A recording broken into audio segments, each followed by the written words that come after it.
જય સ્વામિનારાયણ. આજે આપણે શ્રીમદ ભગવદ્ ગીતાજીના શ્લોક વિશે 3 જે છે એમાં કર્મયોગ, ભક્તિયોગ અને જ્ઞાનયોગ, એમાંથી આજે આપણે કર્મયોગના એક શ્લોકમાં વિશે આપણે આજે વાતે કરીશું.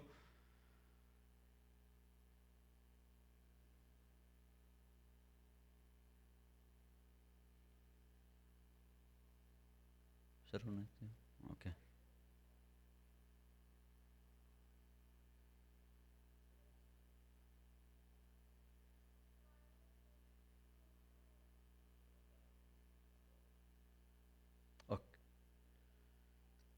કર્મના કેટલા પ્રકાર છે? 3. જોઈ લીધું કા? ક્યાં કહી દો?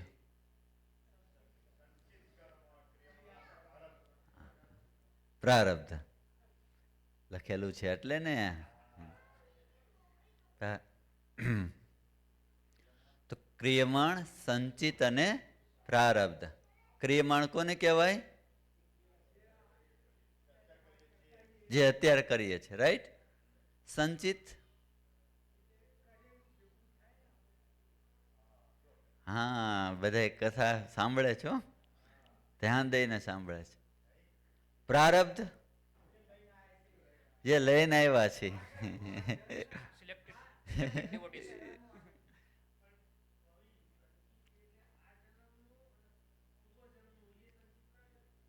બે ભેગું થઈને જે સ્ટોક થાય ને, ગોડાઉનમાં સ્ટોક થાય ને, જો ભાષામાં જે છે ને એને સંચિત કર્મ કહેવાય.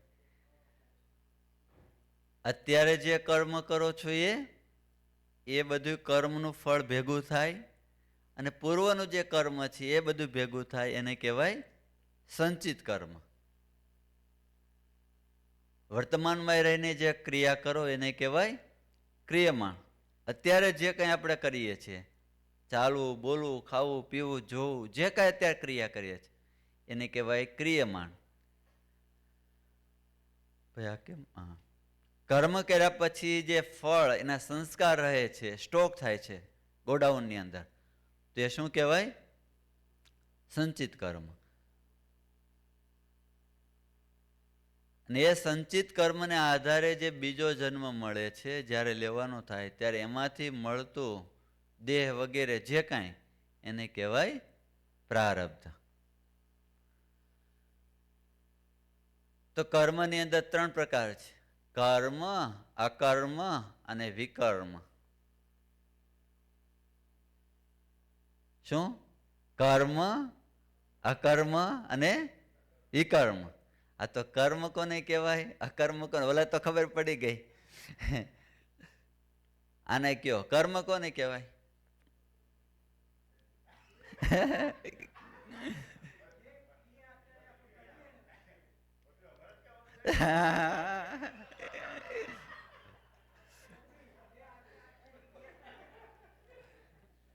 તમારે જ કહેવાનું હોય ને. તમને ના આવડતું એ મારે કહેવાનું હોય. પેલા મારે જાણવું તો જોઈએ ને કે તમને કેટલી ખબર પડે છે. તમને ના ખબર પડતી હોય એટલું મારે વધારે એક્સ્ટ્રા કહેવાનું. હે? ઓકે, બરાબર છે. અકર્મ ના કરવાનું એ કરે અકર્મ. તો વિકર્મ એ પાછું કઈક જુદું આવ્યું, ઊંધું કરે. પરફેક્ટ. શિકાગોના હરિભક્તો એટલે પૂરું થઈ ગયું. શાસ્ત્રને ઊંધું પાડી નાખે, ભલે ભણેલા ના હોય, પૂરું કરી દે. દેહ, વચન અને મનથી જે સંકલ્પ કે ક્રિયા થાય તેને કર્મ કહેવાય. આ દુનિયાની અંદર કર્મ કર્યા વગર કોઈ રહી શકતું, જીવ પ્રાણી માત્ર પણ રહી શકતા નથી. ઝીણા એવા જીવ પણ એ કર્મ કરે છે. આપણે સૂઈએ છીએ તો પણ આપણું કર્મ શરૂ છે. શ્વાસ લઈએ છીએ કે નહીં? તો શ્વાસ લઈએ છીએ એ પણ એક પ્રકારની ક્રિયા જ થઈ, તો એ કર્મ જ થયું કહેવાય. આપણે વિચાર કરીએ, ખાલી વિચારો જ આવે છે તો એ પણ કર્મ જ છે. ખાલી આપણે ક્રિયા કરી નાખીએ એ કર્મ નથી. તમે વિચાર કરો છો તો પણ એ કર્મ છે. ભલે તમે બેસી રહ્યો, એનું પણ ફળ મળે છે. તમે આપણે કોઈ સંકલ્પ કરીએ એનું જે કર્મ છે એનું પણ ફળ મળે છે. સમજી લો, આપણે કોઈને મારવાની ઈચ્છા થઈ કે આ માણસ એકલો મળે ને ઢીબી નાખવો છે, ખાલી સંકલ્પ કર્યો તોય તમને એનું ફળ તો મળે. શા માટે?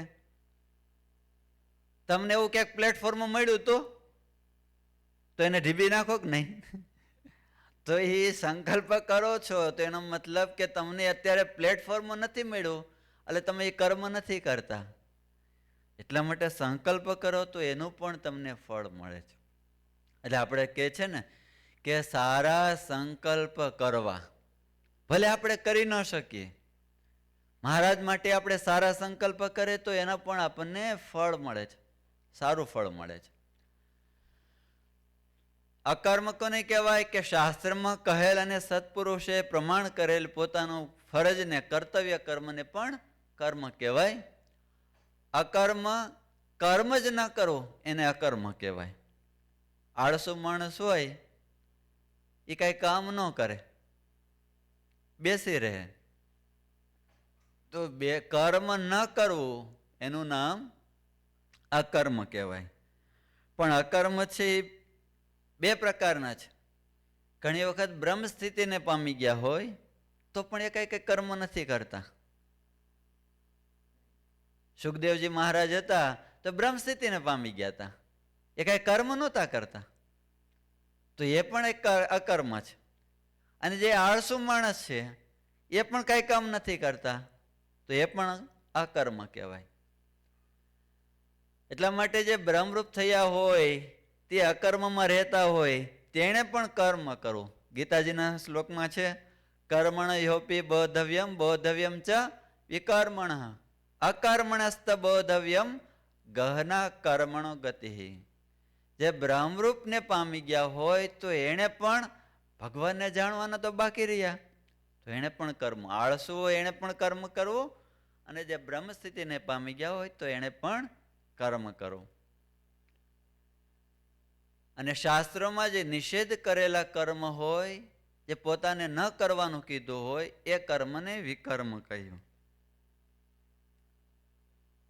હિંસામય યાદિક યજ્ઞ કરતા તો એ શાસ્ત્ર વિરુદ્ધ કહેવાય. ખબર પડી ગઈ ને? કર્મ, અકર્મ ને વિકર્મ. જેમ સંચિત પ્રારબ્ધ અને ક્રિયમાણમાં ખબર પડી ગઈ, એમ આ ઘૂંટી નાખવાનું. કર્મ દેહ મનથી સંકલ્પ દ્વારા ગમે કર્મ કરવામાં આવે ને કર્મ કરવું જ નહીં એને અકર્મ.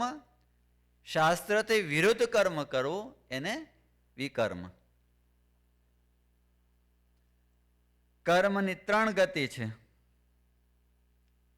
સારું કર્મ કરો તો સ્વર્ગાદિકની પ્રાપ્તિ થાય, ખરાબ કર્મ કરો તો નરકની પશુઓની પ્રાપ્તિ થાય.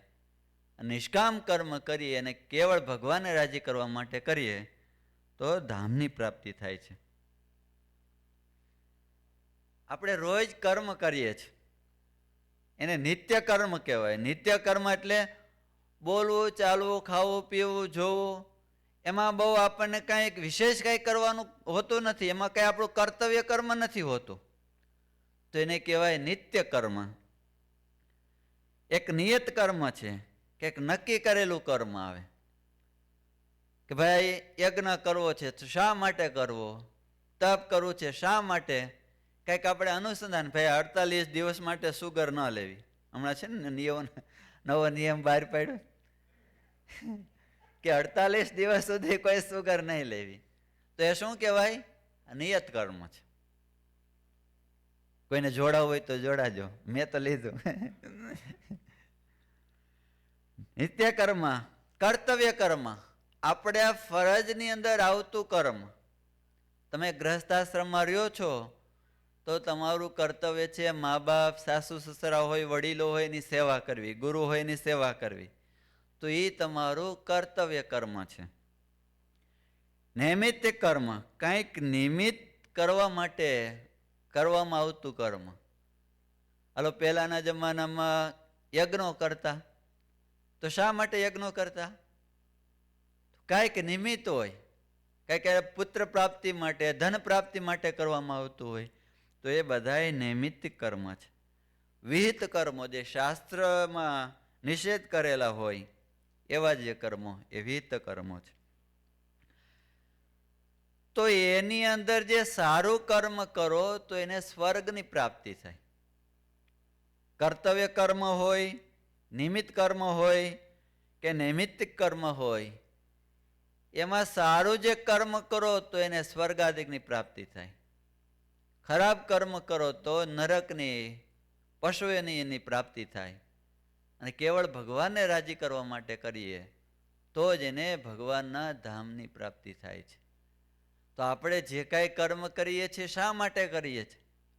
એ મુખ્ય વસ્તુ છે. કર્મ તો હાલો કરી નાખીએ, એની પાછળનો આપણો ઈરાદો શું છે?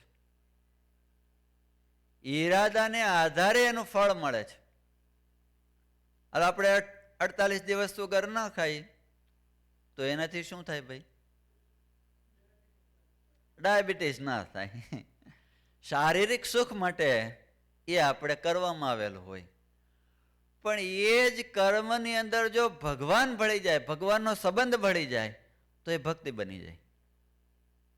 હાલો, આપણે મહારાજને રાજી કરવા માટે 48 દિવસ હું નહીં ખાઉં, તો એ તમે તપ થઈ ગયું તમારે. એ તપ થઈ ગયું તો એ ભગવાન રાજી થાય. કંઈક નિમિત્ત થયું, કંઈક આપણો ઈરાદો બદલ્યો, કંઈક આપણી વિચારધારા બદલી, તો એને આધારે ફળ પણ બદલી જાય છે. કર્મ તો એને જ છે. કર્મ કરવું એ વધારે મહત્વનું નથી. કર્મ શા માટે અને કેમ કરવું એ વધારે મહત્વનું છે. કર્મ તો આ દુનિયાની અંદર બધા કરે જ છે. આપણે બીમાર પડ્યા હોય તો ડોક્ટર પાસે જઈએ અને ડોક્ટર કહી દે ભાઈ તમારે સુગર નહીં ખાવાની, પછી કોઈ ખાય? છતાંય ખાય ને પછી ડોક્ટર પાસે જાય ને પછી એમ કે જો હવે ખાધે તો હવે ગયા, હવે મરી જાશો, તો પછી ખાય?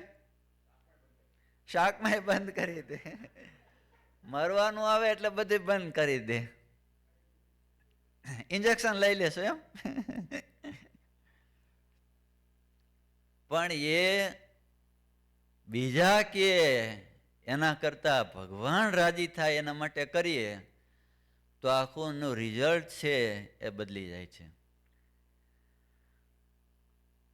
તો આપણે કર્મ કેવી રીતે કરીએ છીએ એને આધારે એનું ફળ મળે છે. સત્વ, રજ અને તમોગુણને આધારે સ્વર્ગ, મૃત્યુલોક અને પાતાળ લોકની પ્રાપ્તિ થાય છે. ગુણને આધારે ક્રિયા, ક્રિયાને આધારે ફળ અને ગતિ થાય છે. પેલા ક્રિયા કરો છો, પણ એ ક્રિયા શેને આધારે, ગુણ કેવા છે એના આધારે એનું ફળ મળે છે. કોઈ પણ ક્રિયા કરો પણ સાથે સાથે કેવા ભાવ, કેવો ગુણ, કેવો વર્તે છે એને આધારે ક્રિયાનું ફળ મળે છે. અને ફળને આધારે આપણી ગતિ થાય છે કે સ્વર્ગમાં જાઓ, નરકમાં જવાનું કે ભગવાનના ધામમાં જવાનું. તો આપણે ક્રિયા કેવી કરીએ છીએ એના આધારે આપણે પહેલા તો આપણા વિચારો, વિચારોને આધારે, ગુણને આધારે વિચારો આવે, વિચારોને આધારે ક્રિયાઓ થાય, ક્રિયાને આધારે ફળ, ફળને આધારે આપણી ગતિ થાય છે. તો અહીંયા સરસ મજાનો શ્રીમદ ભગવદ્ ગીતાનો શ્લોક છે. બધાને આવડે છે? બોલો કે નહીં? આવડે છે? તો બધાય સાથે બોલીએ. કર્મણેવાધિકારસ્તે મા ફલેષુ કદાચન મા કર્મ ફલ હેતુર્ભૂર મા તે સંગોસ્તવ કર્મણી. શ્રી કૃષ્ણ ભગવાન કહે છે કર્મણેવાધિકારસ્તે મા ફલેષુ કદાચન, તારા કર્મ કરવાનો અધિકાર છે, એના ફળ માટે નહીં, ફળના અધિકારી નથી. ફળોમાં કદીએ નહીં, માટે તું ફળની અપેક્ષા રહિત થઈને કર્તવ્ય બુદ્ધિથી કર્મ કર અને કર્મ ન કરવામાં પણ આસક્તિ ન થાવ. આ ભગવદ્ ગીતાનો પ્રસિદ્ધ શ્લોક છે. મોટા ભાગના આપણે ઇન્ડિયાની અંદર કોલેજમાં પણ આ બાળકોમાં એ કંઠસ્થ કરાવતા હોય, એના મિનિંગ, એની ઉપર મોટા મોટા મોટિવેશન સ્પીચો પણ આપતા હોય છે. સીધો અર્થ એવો થાય, કર્મ કરવાનો પણ એના ફળની ઈચ્છા રાખવી. તમારે જોબ કરવાની પણ પૈસાની ઈચ્છા રાખવી કા? ના પાડી ને, કૃષ્ણ ભગવાન ના પાડી છે કે હું જોબ કરી, પૈસાનું તમારે જે કરવું હોય, પૈસાની મારી અપેક્ષા નથી, હું તો ખાલી જોબ જ કરીશ, એવું હોય?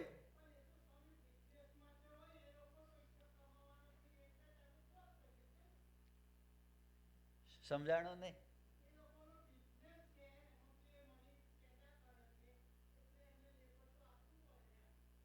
ભાઈ એમને આ ભગવાને કીધું એનું શું?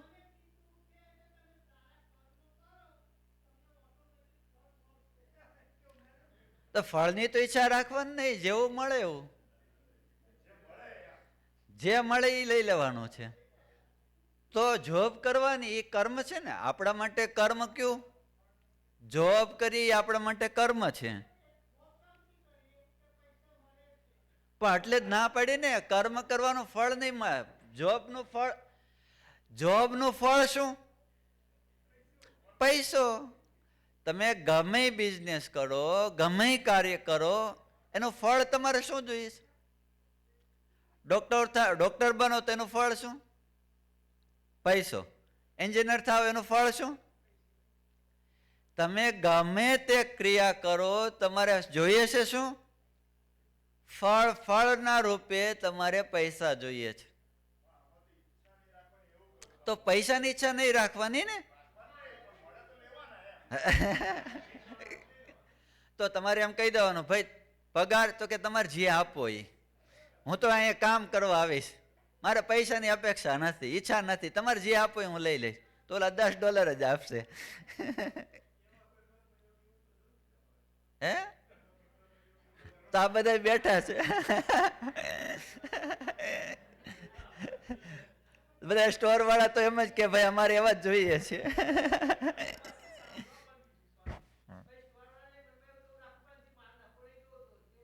પણ એ કે અમે તો એને ભરેલા નથી. પણ એ એમ કે છે અમે એને ભરેલા નથી. આ શ્લોકને આધાર અમારે નથી, અમારે એવું નથી જોતું.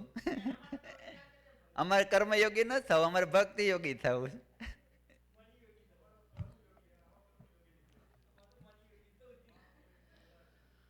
તો આનો અર્થ શું?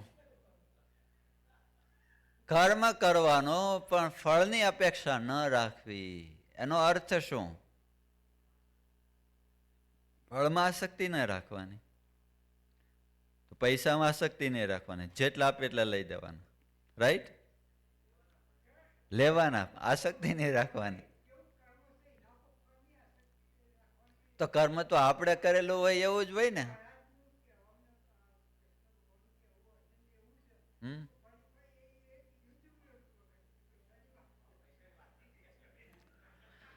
પૈસાની વાત જ નથી આવી આમાં.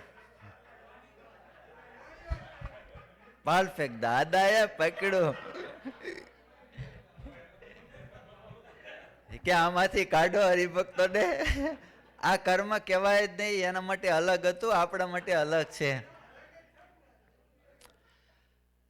ભગવદ્ ગીતા છે એ કેવળ અર્જુનને માટે નથી દાદા, બધા માટે છે. જે કોઈ કર્મ કરે છે એ બધા માટે છે, બધા માટે છે. ખાલી અર્જુનને માટે નહોતું, ખાલી તું યુદ્ધ કર એના માટે નથી, પણ આ તમામ. કારણ કે શ્રીમદ ભગવદ્ ગીતા છે એ આધ્યાત્મિક શાસ્ત્ર છે, ભગવાન સુધી પહોંચાડવા માટેનું શાસ્ત્ર છે. તો ખાલી અર્જુન પૂરતું નથી, આ બધા માટે છે. જે કોઈ કર્મ કરે છે એ બધાના માટે છે. હા, એ તો નિમિત્ત છે. કર્તવ્ય કર્મનું પાલન કરવામાં જ તારો અધિકાર છે, તેમાં તું સ્વતંત્ર છે. કારણ કે મનુષ્યની કર્મની યોનિ છે. મનુષ્ય સિવાયની બીજી કોઈ પણ યોનિ નવું કર્મ કરવા માટે નથી. આ દુનિયાની અંદર બધા જીવો રહે છે, પણ એક મનુષ્ય શરીર એવું છે, એને જ કર્મ કરવાનો અધિકાર છે. વૃક્ષ હોય એ પરોપકારી છે, એના ફળ છે એ પોતે જમતા નહીં, બીજા માટે છે, તો પરોપકારી છે. પણ એ કર્મ એને ન લાગે. ઝાડવો હોય બીજાને ફ્રૂટ આપે તો એનું પુણ્ય એને ન મળે. બળદ હોય તો એ નિષ્કામ સેવા કર્મ કરે છે, તો એને કાંઈને ફળ ન મળે. પશુ પક્ષી છે એ જે કાંઈ કર્મ કરે એને ફળ ન મળે. સિંહ હોય તો એ ગાયને કોઈ પશુઓને મારી નાખે તો એને પાપ ન લાગે. શા માટે? કારણ કે એ કર્મની ભૂમિ, કર્મ યોની નથી. કર્મ યોની નથી, ભોગ યોની છે. એણે કરેલા જે પાપ કર્મ છે એને ભોગવવા માટે છે. તો દેવતાઓ છે એ પણ એ કર્મ નથી કરી શકતા, કારણ કે દેવતા છે એ પુણ્યને આધારે જાય છે. એને પુણ્યની યોની છે. એ પુણ્ય ખપાવવા માટે એના જેટલા પુણ્ય થઈ રહ્યા એટલે એ દેવતા છે ત્યાંથી એનું શરીર પડી જાય ને પાછા મનુષ્ય યોનીમાં આવી જાય, અથવા એના કર્મને અનુસાર એનું શરીર આવે. ખાલી એક મનુષ્ય એક એવા છે કે એને કર્મ લાગે. એ સારા કર્મ કરે, ખરાબ કર્મ કરે, ખરા સંકલ્પ કરે, સારા સંકલ્પ કરે, એ બધાયનું એને ફળ ભોગવવું પડે છે. એટલે આ મનુષ્યની યોની છે, કર્મની યોની છે, બાકી કોઈ કર્મની યોની નથી. શું કહો છો રતિભાઈ? શેની આશા રાખવાની?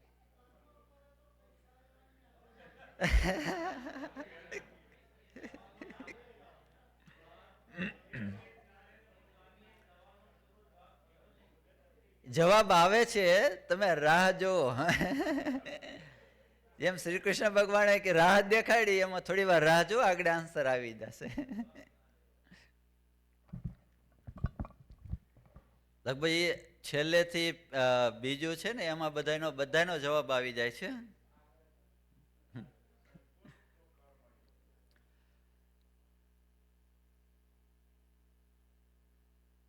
નવું કર્મ છે કેવળ મનુષ્ય યોનીને છે. આ મનુષ્ય દેહથી સત્કર્મ કરી શકે છે. પોતાના સત્કર્મને આધારે પોતાનો ઉદ્ધાર કરી શકે છે. જો એ કર્મ પોતાના સ્વાર્થ માટે કરે તો એને બંધન થશે. આળસ પ્રમાદને લઈને કર્મ ન કરે તો પણ એ વારંવાર એને જન્મ મૃત્યુ મળે છે. કેવળ ભગવાનને રાજી કરવા માટે, સેવા માટે કરે તો એ કલ્યાણને પામી શકે છે. એમાં જ એનો અધિકાર છે. મનુષ્ય દેહ છે એ સત્કર્મ કરી શકે છે. સત્કર્મ કરીને પોતાનો ઉદ્ધાર કરી શકે છે. જો એ કર્મ પોતાના સ્વાર્થ માટે કરે તો એને બંધન થશે, અથવા આળસ પ્રમાદ માટે કરે તો પણ એને બંધન થાય છે. ભાઈ કામ ન કરે તો એને કઈ બંધન થાય? કર્મ કરે એને બંધન થાય, રાઈટ? કોઈ પણ કર્મ કરે, કોઈ પણ કર્મનું ફળ બે છે, કાંઈ એને બંધન થાય, કાંઈ એની મુક્તિ થાય. તો આળસુ માણસ કાંઈ ન કરે તો એને બંધન થાય કે એનો મુક્તિ થાય?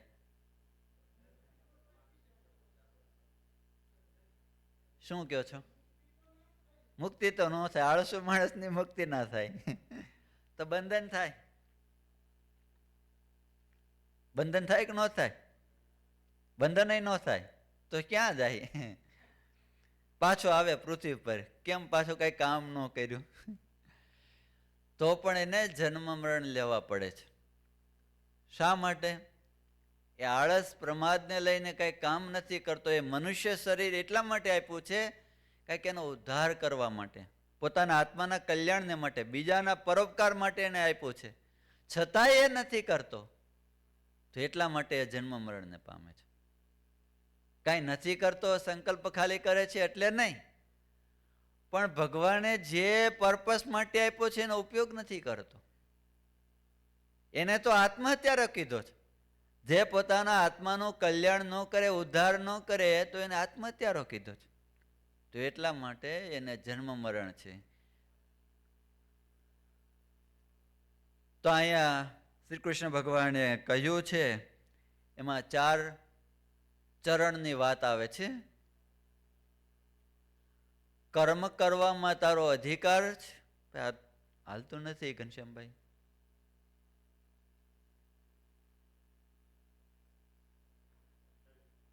ક્યારેક ક્યારેક હાલે, ક્યારેક સુઈ જાય છે. એને ઈડલી સાંભળ વધારે ખવાઈ ગયું લાગે.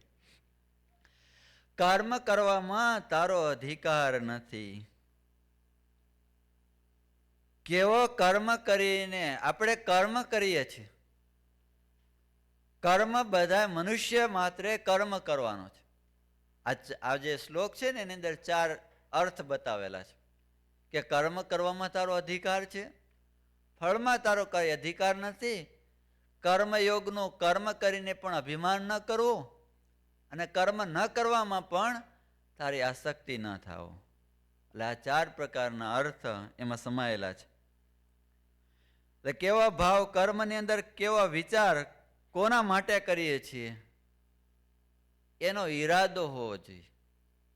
એના ઉપર એનું ફળ મળે છે. કોઈ પણ કર્મ કરીએ ને તો એનું ફળ છે. ફળ આપણે બાહ્ય જોઈએ છે. કર્મ આપણે હાલો જોબ કરીએ તો એનું ફળ શું? ખાલી આપણને પૈસા જ દેખાય છે. ફળ ઉપરાંત પણ આપણો ઈરાદો પણ હોવો જોઈએ. ઈરાદા પછી એનું શું ફળ મળે છે, એ ફળની અંદર આસક્ત ન થાવ. કર્મ કરીએ, સારું તમે કર્મ કરો એટલે તમને એમાં અહંકાર આવશે. અહંકાર ન આવે તો આસક્તિ થશે. આસક્તિ થાય, શા માટે, કોના માટે હું કરું છું? તમે જોબ કરો છો, જોબનું ફળ શું? આપણે ખાલી બાહ્ય દેખાય પૈસા. પણ જોબ આપણે શા માટે કરીએ છીએ, કોના માટે કરીએ છીએ? તો કે આપણા પરિવાર, કુટુંબ પરિવાર માટે કરીએ છીએ. તેમાં આપણો ઈરાદો શું છે?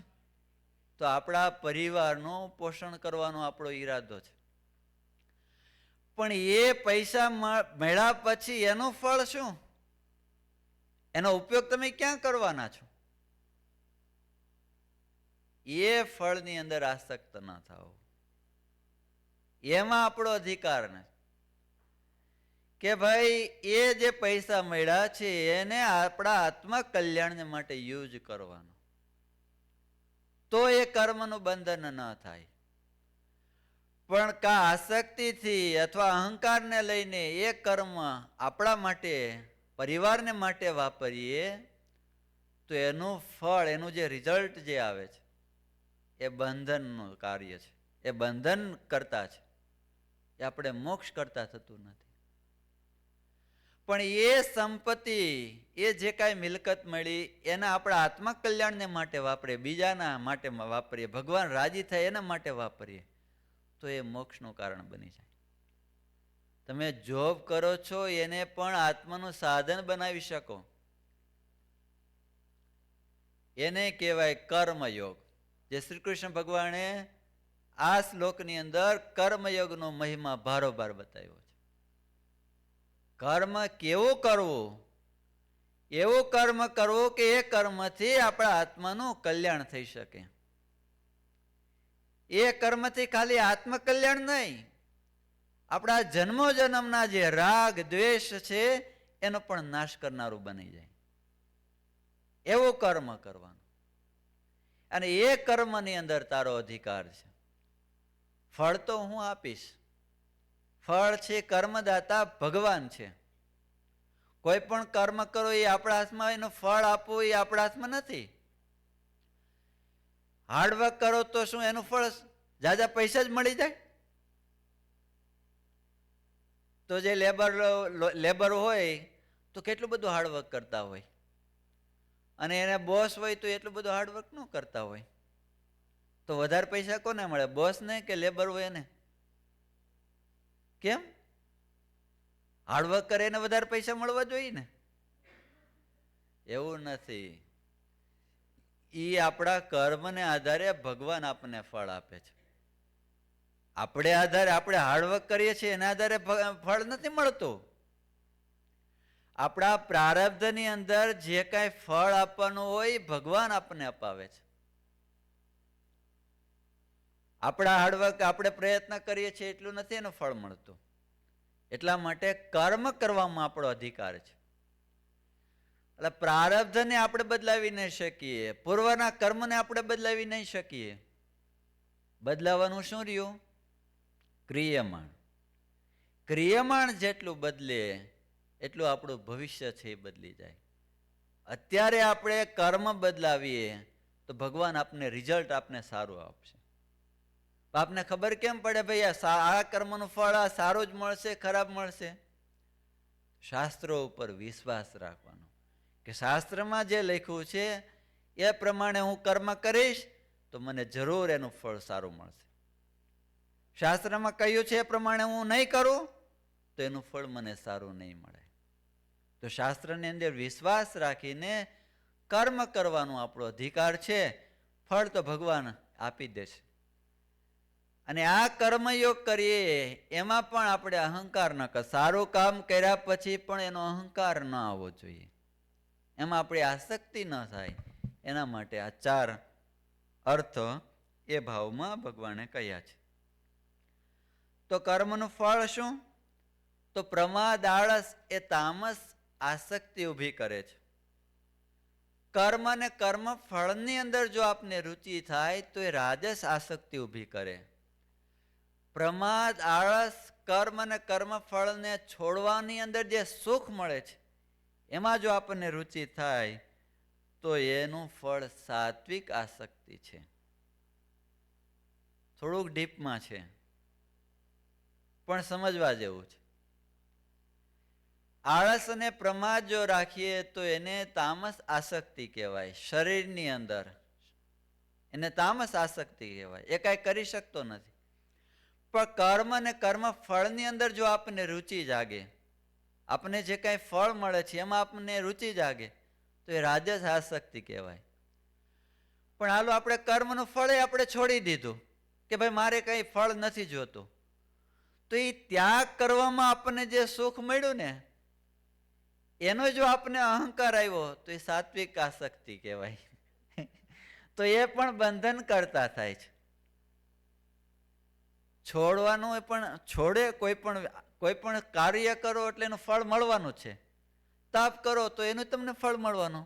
તમારા વખાણ કરે, વખાણ કરો એટલે તમને એમ થાય ઓહ હું કંઈક કરું છું, તપ કંઈક કરું છું, બધાને ખબર છે. એનો અહંકાર આવે, એ સાત્વિક અહંકાર કહેવાય. સાત્વિક અહંકાર પણ આપણને બંધન કરતા થાય છે. એ આપણને રોકી રાખે છે. એનો પણ આપણે અહંકાર ન આવવો જોઈએ. એટલે મનુષ્ય શરીરમાં 2 બાબતો છે. જૂના કર્મના ફળ રૂપે આપણે અનુકૂળ પ્રતિકૂળ પરિસ્થિતિ ઊભી થાય. ભોગ, વ્યક્તિ, સ્થાન બધું મળે છે જૂના કર્મને આધારે, જેને આપણે પ્રારબ્ધ કહીએ છીએ. અને બીજું આ શરીરથી નવો પુરુષાર્થ કરવાનો છે. નવા કર્મને અનુસારે ભવિષ્યનું નિર્માણ થાય છે. અત્યારે જે કંઈ આપણે કર્મ કરીએ છીએ એનું ભવિષ્ય આપણું નિર્માણ થાય છે. તો અત્યારે કર્મ આપણે કેવું કરીએ તો આપણું ભવિષ્ય છે એ સારું થાય. એવું ન કે અત્યારે આપણે હવે ભવિષ્ય આપણું સારું જશે એવું આપણે નહીં માનવાનું. અત્યારે કેવું કર્મ કરીએ છીએ એના આધારે આપણું ભવિષ્ય થશે. તો અત્યારે કર્મ કેવું કરવું તો આપણું ભવિષ્ય એ સારું થાય. તો મનુષ્યએ પોતાના કર્મને અનુસારે મળેલી પ્રકૃતિ અનુકૂળતા અને પ્રતિકૂળતા, પ્રારબ્ધને અનુસારે આપણને સુખ દુઃખ મળે છે. પણ એને આધારે આપણે સુખી થવું કે દુઃખી થવું એ માણસ ઉપર આધાર છે. એ પ્રારબ્ધને આધારે નથી. પ્રારબ્ધને આધારે ખાલી તમને સુખ મળે કે દુઃખ મળે. પણ એ સુખમાં ને દુઃખમાં આપણે દુઃખી થવું કે સુખી થવું એ નિર્ણય આપણે કરવાનો હોય. એ પ્રારબ્ધ ન કરે. સમજાય છે કે કોઈ માણસને અત્યારે દુઃખ આવ્યું તો દુઃખની અંદર પોતાને દુઃખી થવું કે દુઃખી ન થવું એ પોતાની ઉપર આધાર છે. ઘણા માણસો સુખ મળે તો એમાં દુઃખી થતા હોય અને ઘણાને દુઃખ હોય તો એમાં સુખથી આનંદ કરતા હોય. બની શકે છે. એક જણાને સવારે બ્રશ કરતો હશે, એના મિત્ર મળ્યો કે શું થયું, આમ ઉદાસ કેમ બેઠો છે? કે શું કરું, હેરાન થઈ ગયો. પણ શું થયું? શું થાય? સવારથી બ્રશ કરવા બેઠો ત્યાં સમાચાર મળ્યા કે નાના દીકરાને વહુને દીકરાએ જન્મ આપ્યો. દોડતા દોડતા એને હોસ્પિટલ લઈ ગયા. ત્યાં સમાચાર મળ્યા કે 3 વર્ષથી જમીન હોલ્ડ ઉપર હતી, વેચાતી નહોતી, એ વેચાઈ ગઈ. તો એના કાગળિયામાં દોડાદોડ કરવા પડ્યા. 4 પ્રસંગો એવા કીધા કે એના સુખ માટેના હતા, પણ એ પોતે દુઃખી થઈ ગયો હતો. એક માણસ સવારમાં પેપર વાંચતો હતો, એમાં જોયું તેલના ભાવ 250 રૂપિયા. 250 રૂપિયા કિલોના. એના પત્નીને કીધું, આજ ભજીયા બનાવજો, મેથીના ગોટા બનાવો. કે પણ તમને ખબર છે તેલનો ભાવ 250 રૂપિયા છે? તો કે કાલે 300 થવાનો છે. મજા કરી લ્યો.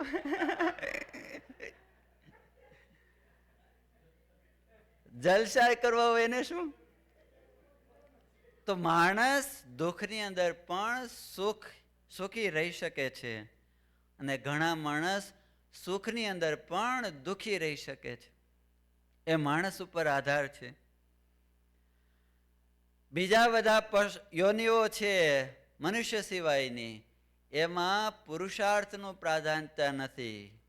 એ મનુષ્ય યોનિમાં પુરુષાર્થનું પ્રાધાન્યતા છે ને સ્વતંત્રતા છે. પશુને એમ થાય કે ભાઈ મારે પુરુષાર્થ કંઈક કરવો છે, તો એને કાંઈ ફળ ન મળે, એ કાંઈ કરી ન શકે.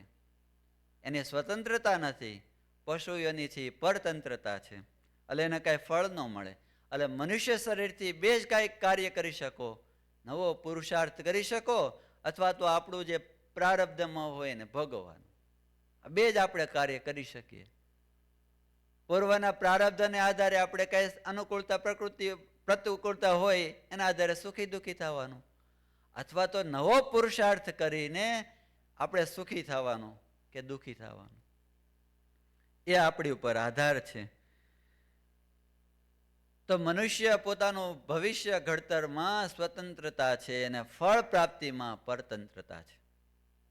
આપણે આપણું ભવિષ્ય ઘડવામાં આપણે સ્વતંત્રતા છીએ.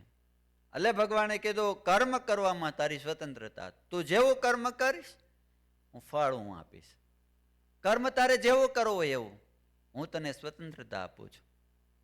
એમાં પુરુષાર્થ આપણે રેડવાનો કે આપણે એવો કર્મ કરવાનો કે આપણું આત્માનું કલ્યાણ થઈ જાય, ભગવાન રાજી થઈ જાય. એવું કર્મ મનુષ્યથી થઈ શકે. એટલી સ્વતંત્રતા ભગવાને આપી છે. કોઈના પ્રારબ્ધમાં ભગવાન હોતા નથી. કોઈ એવું લખાઈને ના આવ્યા હોય કે આ વ્યક્તિ એક દિવસની અંદર આ 20 માળા ફેરવશે, એવું કોઈ લખીને ના આવ્યા હોય. આવ્યા હોય કોઈ?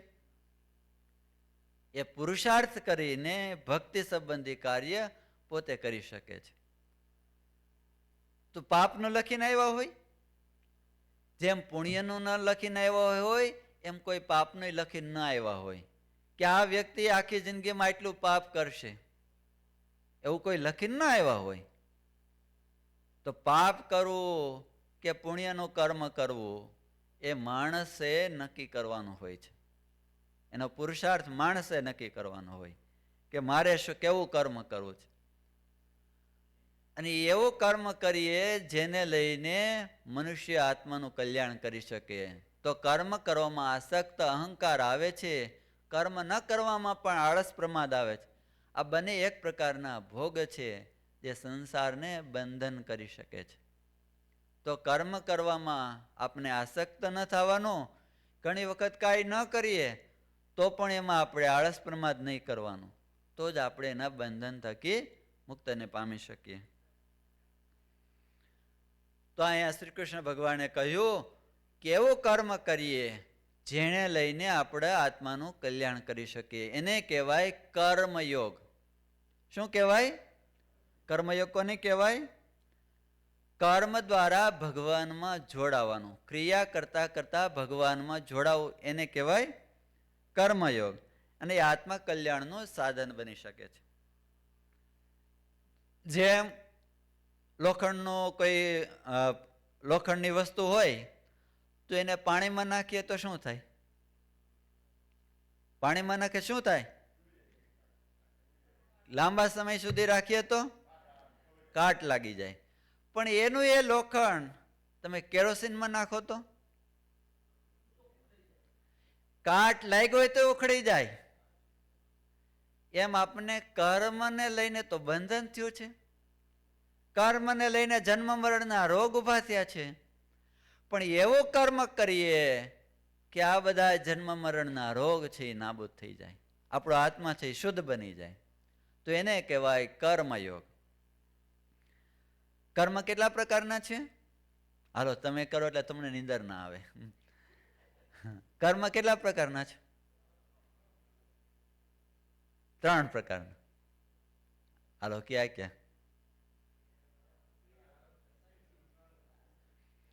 એ તો આપણે કર્મના આગળના પ્રકાર, બીજો પ્રકાર આવ્યો. કર્મયોગની વાત. હાલો કર્મયોગ. કર્મયોગ આમાં એ કદાચ મિસ્ટેક રહી ગયો. કર્મયોગ કેટલા પ્રકારના છે? હા, યસ, 2 પ્રકાર. હાલો 2 પ્રકાર કે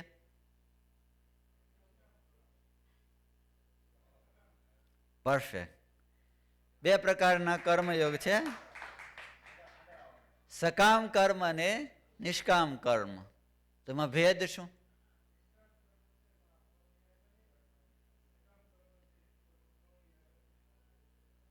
હાલો સકામ કર્મ ની અંદર કઈ કઈ વસ્તુ આવે?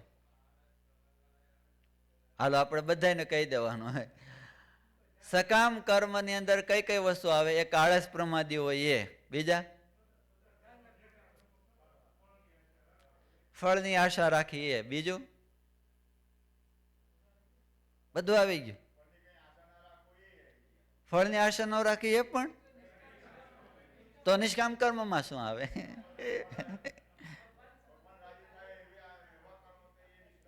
તો અહીંયા તો શ્રી કૃષ્ણ ભગવાને કઈક જુદું જ કીધું.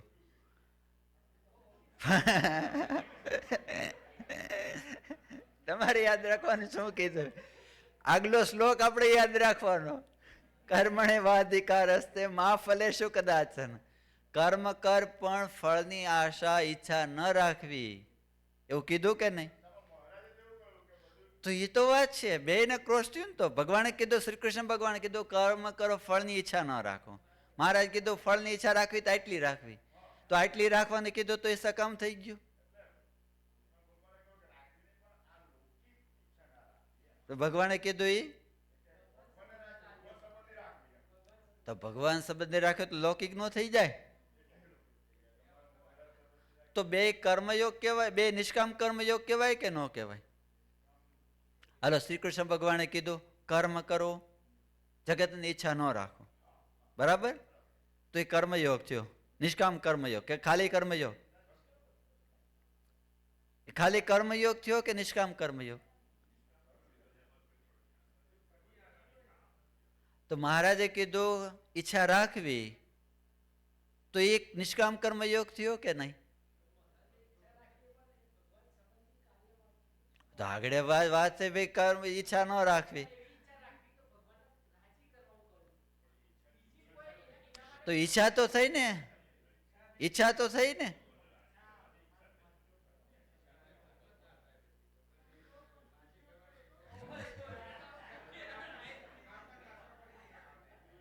કન્ફ્યુઝ કરીએ એટલે તો નીંદર ઉડે, નહીતર તો નીંદર આવી જાય. આ કર્મયોગ એવો છે, તરત ઊંઘ આવી જાય. તો સકામ કર્મ કોને કહેવાય? તો યાદ રાખજો, પોતાના અહમને માટે આસક્તિપૂર્વક થતું હોય, પરિવાર માટે થતું હોય, સત્કાર્ય માટે થતું હોય, પરોપકારને માટે થતો હોય, સિદ્ધિને માટે થતો હોય, સ્વર્ગાધિકની અભિલાષા માટે થતો હોય, આ લોકની પ્રસિદ્ધિ માટે થતો હોય, આટલા પ્રકારે કર્મ કરવામાં આવે તો એને સકામ કર્મ કહેવાય. એમાં રાઈટ? તમને એમાં કઈ પ્રશ્ન થતો હોય તો કહેજો. ચોખ્ખો છે તો હું પ્રશ્ન પૂછું. આ તો પરોપકાર માટે કરતા હોય તો એ તો બીજાને હિત માટે, બીજાને રાજી કરવા, બીજાને સુખ માટે કરતા હોય, તો એ શા માટે સકામ? ફળ તો બીજાને હિત માટે જ છે ને. ઓકે, તો એ પ્રમાણે તમે ભક્તિ કરો, પૂજા પાઠ કરો છો, તો એ સકામ છે કે નિષ્કામ? Why why why. તમે તપ કરો છો, એ સકામ છે કે નિષ્કામ? યસ, મારે એ કહેવાનું છે. ટાર્ગેટ મારો એ છે. મારો ટાર્ગેટ એ છે તમે શું કર્મ કરો છો એ વધારે મહત્વનું નથી, તમે એમાં ઈરાદો શું રાખો છો એ મહત્વનું છે. તપ કરવો એ સાત્વિક છે કે ભગવાન સંબંધ એમ કે નિષ્કામ થઈ શકે કે સકામ? બંને થઈ શકે. આસુરી હતા એ બધા શું કરતા?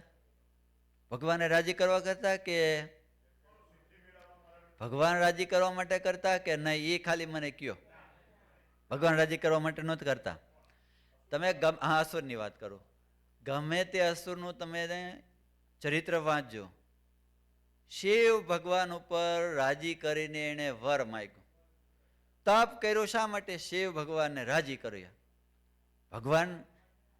ભગવાન દર્શન ક્યારે આપે? રાજી થાય ત્યારે. રાઈટ? યાદ રાખજો, અહીંયા ધ્યાન રાખજો તો સમજાશે. તપ એને કર્યું ભગવાનને રાજી કરવા, કારણ કે ભગવાનના દર્શન કરવા છે, એને રાજી કરવા પડે, એટલા માટે એને તપ કર્યું હતું. તપ કર્યું એને રાજી કરવા માટે, પણ એનો ઈરાદો શું હતો? કંઈક સિદ્ધિ પ્રાપ્તિ કરવા માટે. આપણે ખાલી એમ થાય કે બસ હું જે આ કર્મ કરું છું ભગવાન રાજી થાય, એના આધારે તમને ફળ નથી મળતું. તમારો ઈરાદો શું છે ને એના આધારે ફળ મળે છે. ઈરાદો એ નથી દેખાતો એમ કહું છું. તપ ભક્તિ કરીએ છીએ કેવળ ભગવાનને રાજી કરવા માટે, પણ એ ઈરાદાની ઉપર રાજી થાય છે. એ જે સારું, શેનું સારું? શારીરિક સારું, માનસિક સારું. જો આ લોકની કંઈક સારા માટે કરતા હોય તો એ સકામ કહેવાય. પછી ભલે તમે તપ કરતા હોય, જપ કરતા હોય, પૂજા પાઠ કરતા હોય, સત્કાર્ય કરતા હોય, પરોપકારનું કાર્ય કરતા હોય, એ જે કઈ કર્મ કરતા હોય,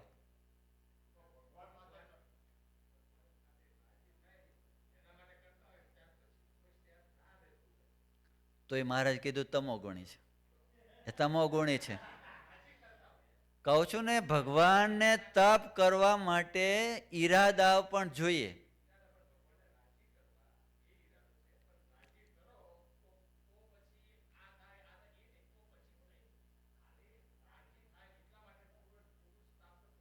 એક જણાએ તપ કર્યું તો ભગવાન એને દર્શન આપ્યા. ભગવાને દર્શન આપ્યા એટલે ભગવાને કીધું તું માગ. તું કે તમે મારા તપ સામે જુઓ, હું આ પથ્થર ઉપર બેસીને 25 વર્ષ સુધી મેં તપ કર્યું, તમે તપ સામું જો. ભગવાન કેલા તારા તપ સામું જોઈને તો હું તને દર્શન આપ્યા, તું માગ, તારે શું જોઈએ? તો કે નહીં, મારે તમે તપ સામે જુઓ. ભગવાનને બહુ કીધું તો એલાને એક જ, તમે મારા તપ સામું જુઓ. ભગવાન કે સારું, ત્યાં પથ્થર ઉપર તપ બેસીને તપ કર્યું હતું ને, સારું તું પથ્થર થઈ જા, બીજું શું.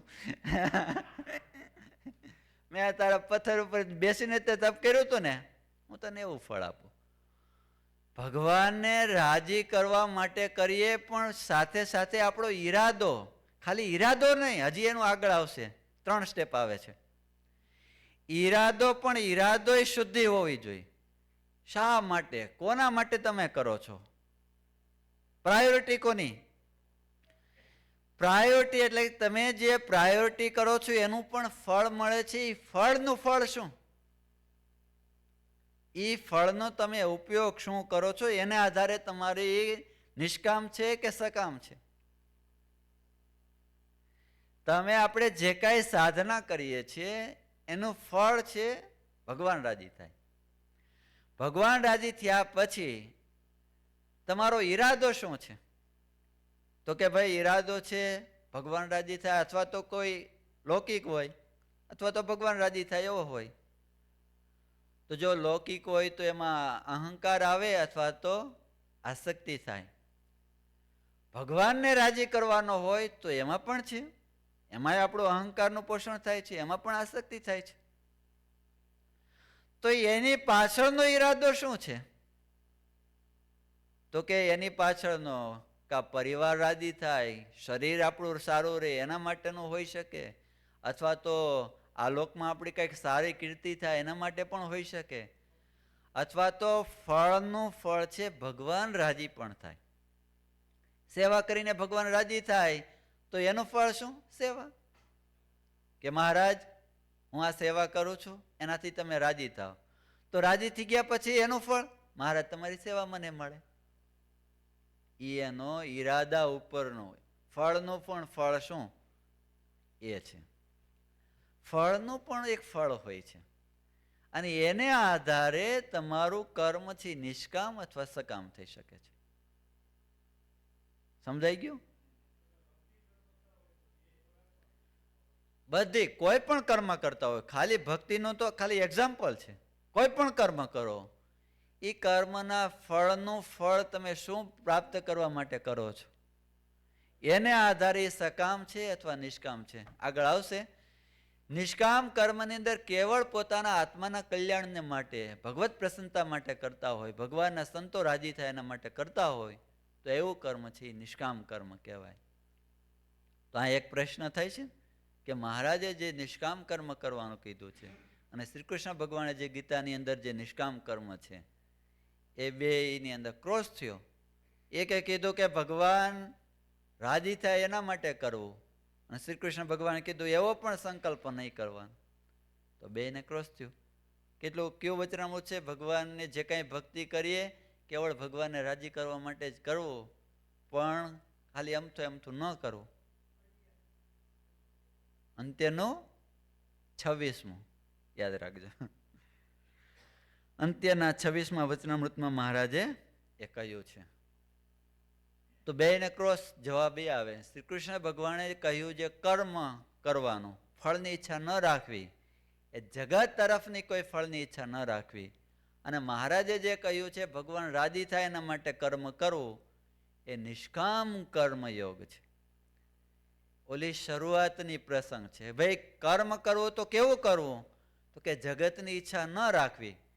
તો જગતની ઈચ્છા ન રાખો તો ત્યાં એક પ્રશ્ન થાય, તો કઈ ઈચ્છા રાખવી? તો એ અધૂરું વાક્યને મહારાજે પૂર્ણ કર્યું કે ઈચ્છા રાખવી તો ભગવાન રાજી થાય એવી રાખવાની. ખાલી કર્મ કરો એની ફળની ઈચ્છા હું ન રાખું તો એ તમોગુણી કહેવાય. પૈસા ન લે દો એ તમોગુણી. પૈસા લઈ લેવાના પણ એનો ઉપયોગ સારી રીતે કરવાનો, પોતાના આત્માનું કલ્યાણ થાય એના માટે ઉપયોગ કરો તો એ નિષ્કામ કર્મ. ફળની ઈચ્છા રાખવાની, પણ કેવા ફળની ઈચ્છા રાખવાની? પોતાના આત્માનું કલ્યાણ થાય એવી રીતે એમાં જોડવાના. તમારા પરિવારને તમે પોષણ કરો છો તો પરિવારને તમે શા માટે પોષણ કરો છો? તેમાં બે છે. તમારું એક કર્તવ્ય કર્મ પણ આવે અને તમે તમારા આત્માના કલ્યાણને માટે પણ એનો ઉપયોગ કરી શકો. કેવી રીતે? તો એ બધાય પરિવારને એવા સંસ્કારો આપીએ તો એ પણ ભગવાનના માર્ગે ચાલે. તો એના માર્ગે ચલાવો એ તમારી જવાબદારી થઈ ગઈ. તો એ પરિવારમાં તમે રહ્યો છો તો પણ એ સકામ નથી, એ તમારું નિષ્કામ કર્મ થઈ ગયું. કારણ કે તમારા આત્માનું કલ્યાણ પણ થઈ ગયું એમાં, અને તમારા પરિવારનું પણ એમાં આત્માનું કલ્યાણ થઈ ગયું. એટલે તમારા કર્તવ્ય કર્મની અંદર તમારા બે કર્મ આવે. તમારા કર્તવ્ય કર્મની અંદર તમારી ફરજ છે કે તમારે આશરે આવ્યા તો એનું ભરણ પોષણ કરવું, એને સુખ સંપત્તિ બધી જે કાંઈ સગવડતા હોય આપવી, એ તમારું કર્તવ્ય છે. પણ એ બધાને ભગવાનમાં જોડવા તો તમારું આત્માનું કલ્યાણ થાય. ખાલી એને વ્યવસ્થા ઊભી કરી દો તો એ સકામ કહેવાય. ભલે તમે કર્તવ્ય કર્મ કરતા હોય તોય એ સકામ કર્મ છે. પણ એને ભગવાનમાં જોડી દો, ભગવાનની સેવામાં એને જોડી દો તો એ આત્માના કલ્યાણ માટે થઈ ગયું. એમાં ભગવાનનો સંબંધ આવ્યો એટલે એ નિષ્કામ કર્મ થઈ ગયું. એટલે ગૃહસ્થાશ્રમ છે એ પણ નિષ્કામ કર્મ થઈ ગયું. અને એ શ્રી કૃષ્ણ ભગવાન અહીંયા કહે છે નિષ્કામ કર્મનો મોટામાં મોટો બહુ મોટો મહિમા છે કે એ નિષ્કામ કર્મ કર્યા વગર કોઈ પણનું આત્મકલ્યાણ થતું નથી. તો નિષ્કામ કર્મનું ફળ શું? શ્રી કૃષ્ણ ભગવાને કહ્યું છે નેહાભિકર્મ નાશોસ્તિ પ્રત્યવાયો ન વિદ્યતે સ્વલ્પમપ્યસ્ય ધર્મસ્ય ત્રાયતે મહતો ભયાત. 4 પ્રકારના ફળ મળે છે નિષ્કામ કર્મ કરવાથી. કર્મ બંધનમ પ્રહાસ્યસ્તિ, કર્મયોગથી મનુષ્ય કર્મ બંધનથી મુક્ત થઈ જાય છે. આપણે કીધું ને કે લોખંડ હોય એને કેરોસીનમાં નાખીએ તો એનો કાટને પણ એ નાશ કરી નાખે છે. એટલે કર્મયોગ કરવાથી જીવના જે જૂના રાગ છે અને નવા રાગ છે અથવા તો રાગમાંથી જે ઉત્પન્ન થનારું છે એ બધાનો નાશ કરનારો થાય છે. કર્મયોગ તો પહેલું જ કે આપણને જન્મો જન્મ જે જન્મ લેવનારું છે એ બધા કર્મો છે, આપણા પૂર્વ કર્મો છે અને નવા કર્મો છે. પણ આ નિષ્કામ કર્મ કરવાથી આ જન્મના તો કર્મ ન લાગે, જૂના જે છે એનો પણ નાશ કરી નાખે છે. બીજું કે આ કર્મયોગથી યોગનો આરંભ થતા એનો નાશ થતો નથી. મનમાં કર્તવ્ય પાલન કરતા કરતા જે ક્ષમતા નિર્વિકારપણું પ્રાપ્ત થાય છે એની જે લાલચા અને ઉત્કંઠા જાગે છે એ કર્મયોગનો નાશ નથી થતો. કર્મયોગ એટલે ભગવાનમાં જોડાવાનું, કર્મ કરતા કરતા ભગવાનમાં જોડાવાનું. ભગવાનનો સંબંધ આવ્યો ને એટલે ભગવાન છે એ સનાતન છે. એટલે ભગવાનના જે વિચારો કરવા એ પણ સનાતન થઈ જાય. ભગવાનને માટે કરેલું કર્મ એ પણ સનાતન થઈ જાય છે. જ્યારે દ્રૌપદીજીએ શ્રી કૃષ્ણ ભગવાનને આપણે જાણીએ છીએ ને શેરડી જમતા શેરડીનો સોતો વાગ્યો, લોહી નીકળવા માંડ્યો, ત્યારે દ્રૌપદીએ શું કર્યું? સાડીનો પાટો બાંધી દીધો. શ્રી કૃષ્ણ ભગવાને કીધું જ્યારે દ્રૌપદીનું વસ્ત્રારણ થતું હતું, શ્રી કૃષ્ણ ભગવાન આવીને સાડીઓ બધી પૂર્ણ કરી બચાવ્યા. ત્યારે શ્રી કૃષ્ણ ભગવાને કહ્યું કે દ્રૌપદીજી આ તો મેં ખાલી ઋણમાંથી હું મુક્ત થયો, હજી તમે કરેલું જે કર્મ એ તો અવિનાશી છે.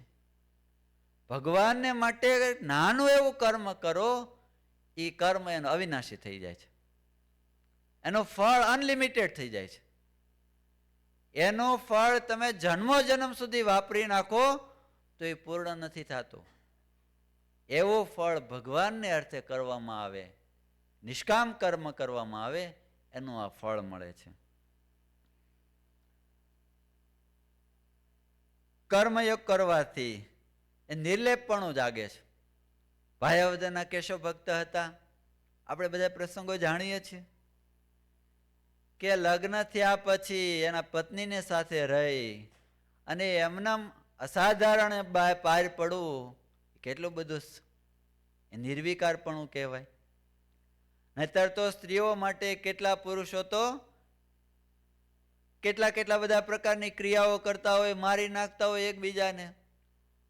પણ એને લઈને આ ભગવાનને આ ક્રિયાની અંદર ક્રિયાયોગથી એ માયાથી પણ પર થઈ ગયા, નિર્લેપપણું આવી જાય છે. એ કેવળ ને કેવળ નિષ્કામ કર્મયોગનું એ ફળ છે. મનને એકાગ્ર કરવાથી સિદ્ધિઓ પ્રાપ્ત થાય છે, પરંતુ કલ્યાણ થતું નથી. હાલો આપણે મનને એકાગ્ર કરીએ યોગની સાધનાથી, પ્રાણાયામથી. મનને એકાગ્ર થવાથી કલ્યાણ નથી થતું, સિદ્ધિઓ પ્રાપ્ત થાય છે. કલ્યાણ તો કર્મયોગથી થાય. કર્મયોગથી ક્ષમતા આવે. ક્ષમતા એટલે નિર્વિકારપણું. સુખ અને દુઃખની અંદર આપણી વિચારધારા એક સરખી રહે. સુખ મળે તો એને વધારે ફૂલાઈ પણ ન જાય, દુઃખ મળે તો એને દુઃખી ન થઈ જાય, એમાં એને ક્ષમતા રહે, એવું કર્મયોગથી પ્રાપ્ત થાય છે. ત્રીજું છે પ્રત્યવાયો ન વિદ્યતે. કર્મયોગનું ઉલટું ફળ થતું નથી. કર્મયોગી વિતરાગી અને શુદ્ધ અંતકરણ વાળો બની જાય છે.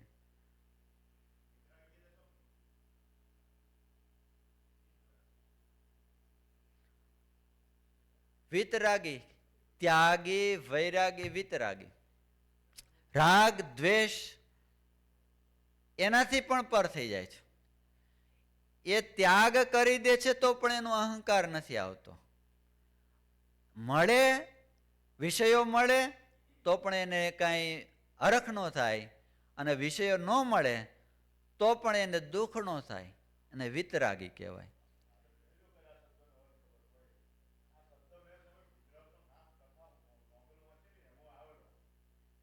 વિતરાગીનું ખબર નથી.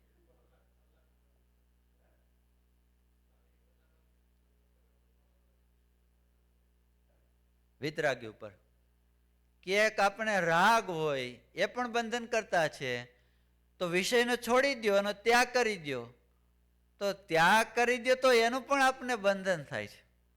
એનો જો આપને અહંકાર આવી ગયો તો પણ આપને એનો બંધન થાય છે.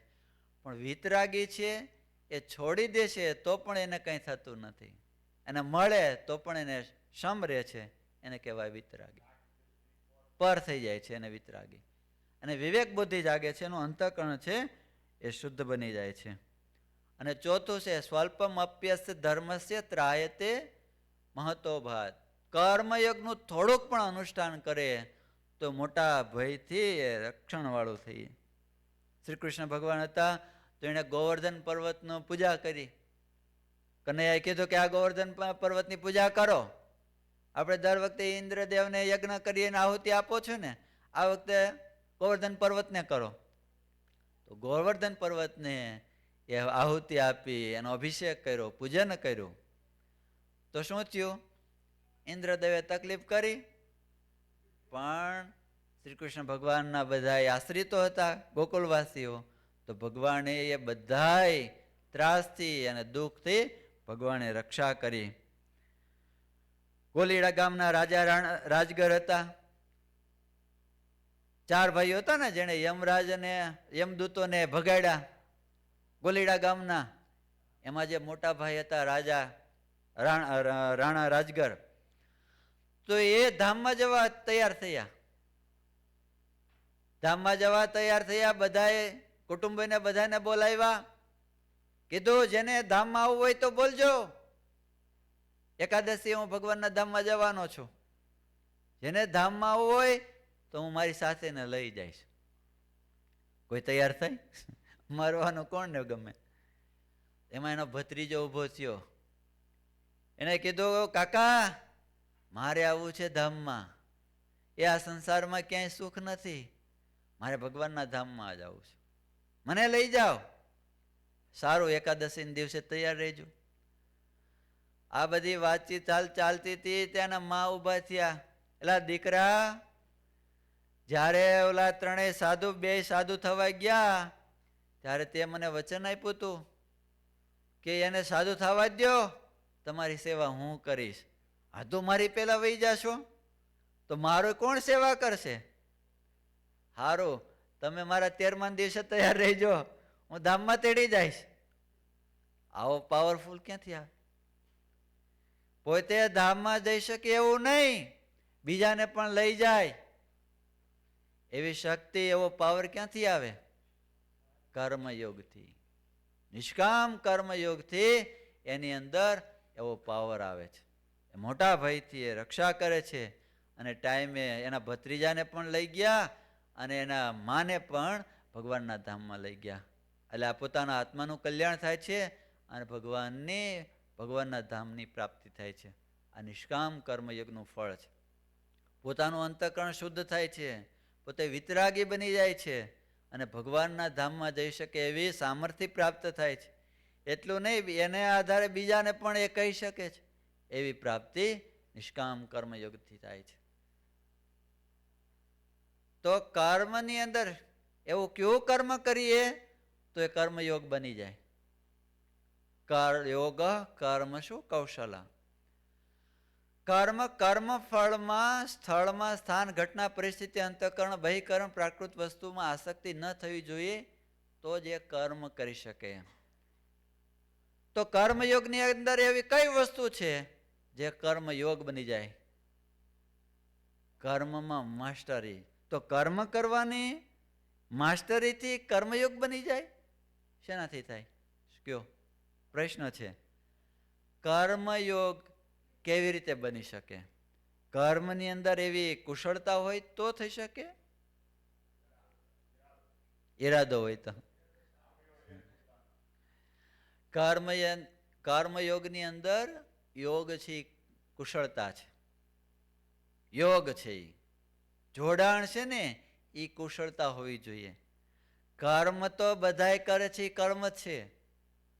એની અંદર જે જોડાણ છે ને એની કુશળતા હોવી જોઈએ તો એ કર્મયોગ બને. ભગવાનનો સંબંધ, કોઈ પણ તમે કર્મ કરો એમાં ભગવાનનો સંબંધ જોડી દેવાનો, તો એ કર્મ છે એ કર્મયોગ બની જાય. અને એનું આપણે આગળ ચાર જે બતાવ્યા એ એનું રિઝલ્ટ છે, એનો મહિમા છે. કર્મમાં યોગ છે એ કુશળતા છે. ભગવાન અને ભગવાનના ભક્તની સેવામાં જોડાયા પછી સિદ્ધિ અસિદ્ધિમાં માન અપમાન રાગ દ્વેષ નિંદા સ્તુતિમાં અંતઃકરણનું સમતુલ રાખીને શુદ્ધ ભાવથી સેવામાં જોડાઈ રહેવું એ કર્મની અંદર કુશળતા છે. જો આપણે બધા કર્મની અંદર જોડાયેલા છે. શાસ્ત્રીજી મહારાજે આપણને એવું એક પ્લેટફોર્મ આપ્યું છે, જે પ્લેટફોર્મને આધારે આપણે કર્મયોગી બની શકીએ. પ્લેટફોર્મ આપી દીધું છે, સેવા યોગ આપણને આપી દીધો છે. હવે આમાં ધ્યાન આપણે એ રાખવાનું કે આપણે જે સેવા કરીએ છીએ એ યોગ બને છે કે નહીં, એને યોગ બનાવવું એમાં આપણી કુશળતા છે. આપણે બધાય સેવા કરીએ છીએ, બધાય આપણે સેવામાં જોડાણા છે. જો સેવામાં યોગ નહીં હોય તો એ સેવા એ કર્મ જ બની રહેશે અને એ કર્મનું ફળ બંધન થશે. એ કર્મ કરો કા તમને અહંકાર થશે કા આસક્તિ થશે. પણ જો એમાં યોગની કળા આવી ગઈ તો આ સેવા આપણા આત્માનું કલ્યાણને માટેનું સાધન બની જશે. સેવા તો જે સેવા કરતા હશે એ સેવા છે. અહીંયા તમે વેક્યુમ કરતા હોય તો એ કર્મ જ છે. તમે નીચે કે કિચનની અંદર સેવા કરતા હોય તો એ કર્મ જ છે, સાત્વિક કર્મ કહેવાય. પણ એમાં આપણી આસક્તિ થઈ, એમાં આપણો કાંઈક અહંકાર આવ્યો તો એ સકામ કહેવાય, નિષ્કામ નહીં. પણ એ સેવા કરતા કરતા ભગવાનમાં જોડાઈ જવું, ભગવાનને યાદ કરવા, એ જો કુશળતા આવી ગઈ તો એ કર્મયોગ બની જાય. અને એ કર્મયોગથી આપણું જન્મ મરણ ટળી જાય છે.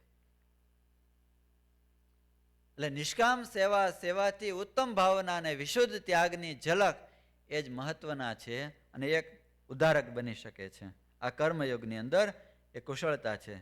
શાસ્ત્રીજી મહારાજા ગુરુકુલની સ્થાપના કરી કેવળ ને કેવળ ભગવાનને રાજી કરવા માટે કરી. સ્વામીએ જ્યારે ગુરુકુલની સ્થાપના કરી ત્યારે સંકલ્પ કરેલો, મહારાજને પ્રાર્થના કરી કે મહારાજ આમાં જો મારો કંઈ સ્વાર્થ હોય તો મને આ કાર્ય પૂરું નહીં કરવા દેતા. આમાં જો તમારો રાજીપો ન હોય અને મારો આમાં કંઈ જો સ્વાર્થ હોય તો મને આ કાર્ય પૂરું નહીં થવા દેતા. પણ સ્વામીનો એક નિસ્વાર્થ ભાવ હતો અને ભગવાનમાં જોડવાનો અનેરું સાધન હતું તો ભગવાને એ કાર્ય પૂરું કરવા દીધું. એટલું જ નહીં, પોતે નિર્લેપ ભાવ પણ એટલો કેળવાનો. મહારાજને ખુદ મહારાજે શાસ્ત્રી મહારાજને દર્શન આપ્યા, એ જ એ કાર્યની કુશળતા બતાવે છે. કર્મયોગને એક ક્રિયાયોગ છે. નિષ્કામ કર્મ ઉપર મહારાજે શ્રી કૃષ્ણ ભગવાને અહીંયા નિષ્કામ કર્મ ઉપર ભાર આપ્યો છે કે એવા કાર્ય કરવું કે વ્યક્તિગત આપને લાભ નહીં પણ ઊંચું એમાં હેતુ, એમાં સમર્પણ ભાવ હોવો જોઈએ. એટલે શ્રી કૃષ્ણ ભગવાને કહ્યું કે કર્મ કરવાનો તારો અધિકાર છે પણ કર્મના ફળ ઉપર તારો અધિકાર નથી. કર્મને નિષ્કામ કરવું એ આપણી ફરજ છે, એમાં આપણું કર્તવ્ય છે અને આપણે કરી શકીએ છીએ, બાકી એના ફળમાં આપણો અધિકાર નથી.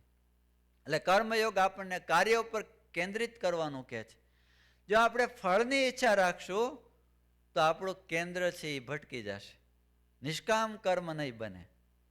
કારણ કે આપણે ફળની ઈચ્છા રાખશું તો ફળ ઘણા બધા પ્રકારના થશે, એમાં આપણું મન જશે તો મુખ્ય જે કેન્દ્ર છે, જે યોગ થવાનું કરવાનું છે, એ નહીં થઈ શકે. એટલા માટે ના પાડે છે. આખું તમને ચાર્ટ એટલા માટે બતાવ્યું કે આપણે જે કાંઈ કર્મ કરીએ છીએ કેવી રીતે કરીએ છીએ. તો કર્મ છે એનું ફળ શું? તો ઘણી વખત સુખ થાય, ભગવાનનો રાજીપો થાય, આ લોકની કીર્તિમાન વધે, એનું પણ ફળ હોઈ શકે. પછી ફળ મળ્યા પછી શું? એમાં આપણે કેટલા આસક્ત થયા અથવા તો અનાસક્ત ભાવ કેટલો કેળવો, કે સકામ ભાવે કર્યું કે નિષ્કામ ભાવે કર્યું.